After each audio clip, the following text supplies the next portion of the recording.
పల్నాడులో జరిగినటువంటి ఈ రా కదలిరా ఏ విధమైనటువంటి సందేశం ఇవ్వకుండా కేవలం జగన్మోహన్ రెడ్డి గారిని ఓడించాలి. నేను అడుగుతా ఉన్నా, జగన్మోహన్ రెడ్డి గారి గురించి మాట్లాడతాడు ఏమని? యూజ్ అండ్ త్రో అంట జగన్మోహన్ రెడ్డి గారు.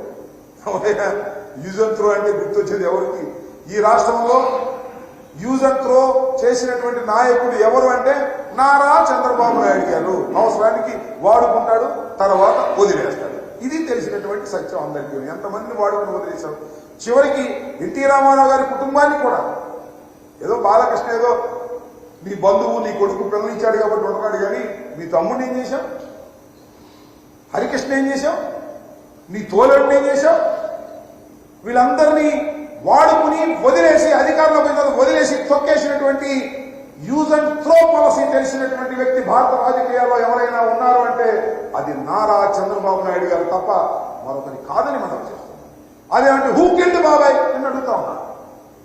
Who killed Kodela? చెప్పు సమాధానం. Who killed Kodela? కోడెల మరణానికి నువ్వే కారణం.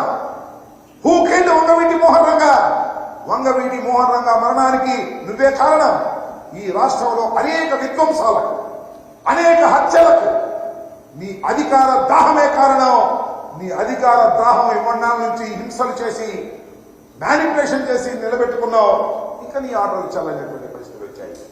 రాజశేఖర రెడ్డి గారు వచ్చినప్పుడే నీ ఆటలు చల్లలేదు, నువ్వు మరుగున పడిపోయావు. కానీ దురదృష్టవశాత్తు రాజశేఖర రెడ్డి గారు మరణిన తర్వాత ఆ గ్యాప్లో ఒక 5 సంవత్సరాలు నువ్వు ముఖ్యమంత్రిగా చేయగలిగావు. ఇంకా జగన్మోహన్ రెడ్డి గారు వచ్చిన తర్వాత స్ట్రైట్ పాలిటిక్స్ ఆడేటటువంటి వ్యక్తి జగన్మోహన్ రెడ్డి గారు. కుళ్ళు కుతంత్రాలు లేకోకుండా ఆడేటటువంటి వ్యక్తి జగన్మోహన్ రెడ్డి గారు. ఉన్నది ఉన్నట్టుగా చెప్పే వ్యక్తి జగన్మోహన్ రెడ్డి గారు. మ్యానిపులేటర్ కాదు, ప్రజల ఆశీస్సులతో ముందుకెళ్లేటటువంటి వ్యక్తి జగన్మోహన్ రెడ్డి గారు.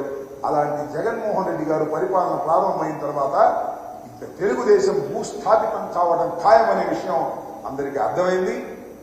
నీ ఆరిపోయే దీపాన్ని వెలుగుకొని ఎంత చించుకున్నాడా నిన్న తన నోరంతా చించుకుని పేద కలుస్తా తమ్ముడు అంటాడు. ఏంటో మధ్యలో తమ్ముడు అవునా కాదా? అధికారంలోకి వస్తామరా? అనుమానం అసలు అధికారంలో రావని.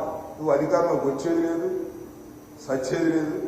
మా సిద్ధం సభలు చూస్తుంటేనే అర్థమవుతుంది రాష్ట్ర ప్రజలు ఎంత ప్రేమగా జగన్మోహన్ రెడ్డి గారిని మరొకసారి అధికారంలోకి తీసుకురావాలని తాపత్రయపడుతున్నారో నీకు అర్థమైంది. కానీ ఏదో మసిపూసి మారేడుగా చేసి నీ కేడర్ను మన్నించుకోవాలని ప్రయత్నం చేస్తున్నావు. మా దగ్గర నుంచి వదిలేసిన వాళ్ళు, మా దగ్గర నుంచి మోసం చేసిపోయిన వాళ్ళు నీకు దిక్కయ్యారు తప్ప అసలు నీ క్యాండిడేట్లే లేనటువంటి పరిస్థితి. చంద్రబాబు నాయుడు గారు గుర్తుపెట్టుకోండి. ఈ రాష్ట్రంలో మళ్ళా తిరిగి మీరు అధికారంలోకి రావడం అనేది జరగనటువంటి పని అని ఈ సందర్భంగా నేను చెప్తూ చాలా మాట్లాడుతున్నాడు. వైసీపీకి ఉండాలి పల్నాళ్ళు ఎలా కాపులు ఉంటారో చూస్తా. ఏమో కాపులు కూడా చేసుకొని ఇదమ్మని అధికారంలోకి వస్తే నువ్వు అధికారంలో రావు, అది వేరే విషయం. ఏదేదో పెద్ద పెద్ద భింకాలు పలికేటటువంటి పరిస్థితి ఆ పవన్ కళ్యాణ్కి నీకు పిచ్చెక్కినట్టు ఉంది. ఏదో తగాదా కోర్టులాగా మాట్లాడుతూ ఉన్నారు.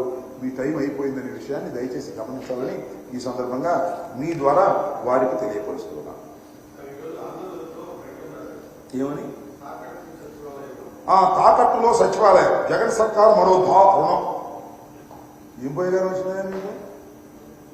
అర్థం పర్థం ఉందా? పచ్చి అబద్ధాలు. ఆంధ్రజ్యోతి, ఈనాడు పచ్చి అబద్ధాలు, పచ్చ అబద్ధాలన్నీ పచ్చి అబద్ధాలు రాసి ప్రజల్ని నమ్మించాలనేటువంటి ప్రయత్నం చేస్తున్నారు. ప్రచారం, గోబెల్ ప్రచారం అంటారే. ఆంధ్రజ్యోతిలో రాయటం, ఈనాడు క్యారీ చేయటం, టీవీ5 చెప్పటం, ఈనాడు చెప్పటం, చంద్రబాబు నాయుడు మాట్లాడటం. ఇదే అక్రమం. సెక్రటేరియట్ని తాకట్టు పెడతారా? ఏం పోయేగారు వచ్చిందే? పచ్చి అబద్ధాలు వేస్తారు. సెక్రటేరియట్ తాకట్టు పెట్టిన మాట అవాస్తవం.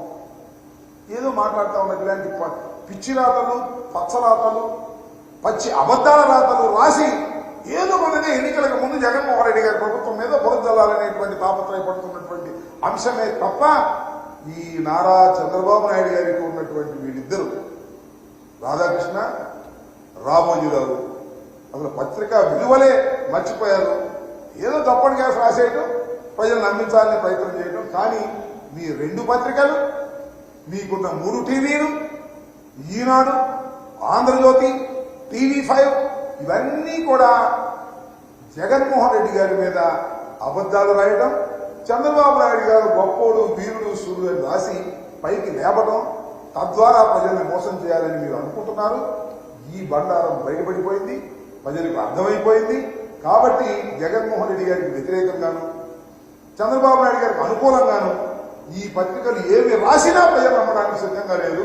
కాకపోతే వాస్తవం ఏదో రోడ్డు ప్రమాదం జరిగింది, ముగ్గురు చనిపోయారు, అక్కడ రైలు టయానికి రాలేదు, ఇలాంటి వార్తలు అయితే నమ్ముతారు తప్ప రాజకీయ వార్తలు, వాళ్ళు రాసే రాజకీయ వార్తలు నమ్మేటటువంటి రోజులు పోయాయి, పోగొట్టుకున్నారు. పచ్చి అవాస్తవాలను ఈ విధంగా రాసి మీరు సొమ్ము చేసుకోవాలని ప్రయత్నం చేయటం చాలా దురదృష్టకరమని ఈ సందర్భంగా నేను చెప్పదలుచుకున్నాను.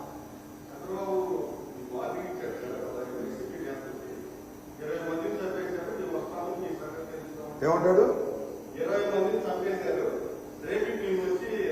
చంద్రబాబు? మాకు వార్నింగ్ ఇవ్వటం, మా సంగతి తెలుస్తానంటాం, పల్నాడులో మీరు ఎలా జీవిస్తారో, పల్నాడులో మీరు ఎలా ఉంటారో, ఇలాంటి ఊసుబోని సొల్లు కబుర్లు చెప్పి బతకాలని చంద్రబాబు నాయుడు గారు అనుకుంటున్నారు. నేను మనవి చేస్తున్నా, చంద్రబాబు నాయుడు గారి కాలంలో కన్నా సరే అక్కడక్కడ చెదురుమదురు సంఘటనలు జరుగుతాయి, వ్యక్తిగతంగా కొన్ని కారణాల మర్డర్లు జరిగినటువంటి సంఘటనలు కూడా ఉన్నాయి, కానీ రాజకీయ కక్షలు ఎక్కడ జరగలేదు. చెదురుమదురుగా ఎక్కడ జరిగినా వాటిని సెటరైట్ చేసేటటువంటి పద్ధతుల్లో ఉన్నాం. శాంతి భద్రతలు పలనాడులో చంద్రబాబు నాయుడు గారి కాలం కన్నా చాలా బేషుగా ఉన్నాయి. రాసుకోండి అన్ని పత్రికలు. కాబట్టి చర్చకు సిద్ధంగా ఉన్నానని కూడా ఈ సందర్భంగా మనవి చేస్తున్నాం.